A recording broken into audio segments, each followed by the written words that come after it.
Thank you, Mr. Chairman. Bob, thanks for being here again and for the engagement on this issue. WTO has just ruled against China that they have consistently exceeded their ag subsidies that is allocated, which they have done for years. That is something the United States has worked with WTO on for several years now, have won that. Now, the challenge is if China appeals that and it goes to the appellate body and we don't have enough individuals on that appellate body once it goes into next year, what happens then? So my thought is, or my question for you is, where are we now that we've just won a ruling from the WTO on ag subsidies with China, on where this goes if it goes to the appellate body and it extends out past next year and we don't have enough people to have a quorum there at that point? So I would say, first of all, with respect to that case, it was a big case, and as you know, a major win. And we have another case that's floating out there, which is also important. That's their TRQ management, which I know you also are aware of and involved with. So it's a major win. I should also say that in the context of our discussions with China, we're trying to resolve this case in a way that we think achieves our goals and avoids the possibility of an appellate body decision. It's, of course, it's not impossible. You go to the appellate body and lose the case also. So I wouldn't necessarily assume that you're going to win a case just because you go to the appellate body. So my hope with respect to that specific case that we can work it out in the context of this negotiation, and we are having those discussions, and that is my objective. In terms of the general question of what do you do, how do you get reform, that's a big question, as you know. And if you're not willing to be bold and use the only leverage you have with the WTO, which is to say that we won't approve the appointment of appellate body members without reform, I don't know any other way to do it.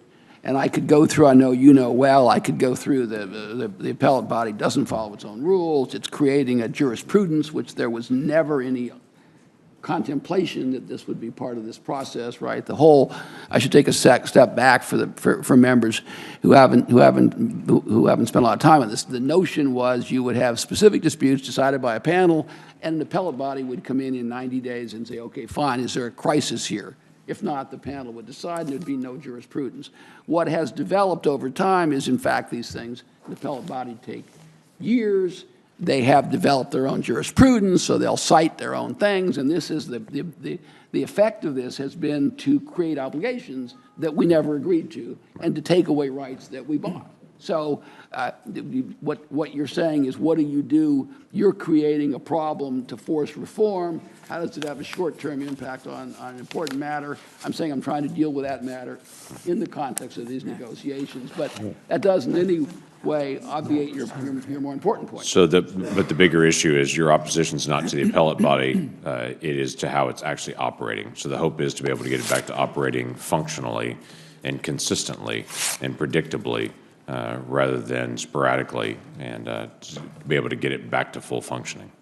Yeah, I mean, we clearly need reform. And there's a whole lot of things that I could talk about at the appropriate time whenever anybody asks me that are major problems. Every other country, or almost every other country, has made this same point. It goes to why we're not a negotiating body anymore, the WTO, but rather litigation. I mean, these are all sort of linked things.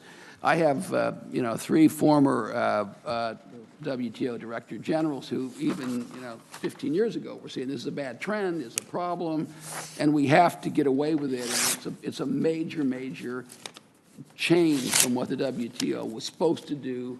And the result is we don't have rounds, we're not making any real headway. I mean, it's a very large fundamental problem, and I think it's generally recognized to be such by thoughtful members. Right. I mean, members of the organization. So let me bring one thing up quickly on this as well. You and I have talked about the 301. I do appreciate that in the first 2 tiers of 301, there has been an exclusion process in place.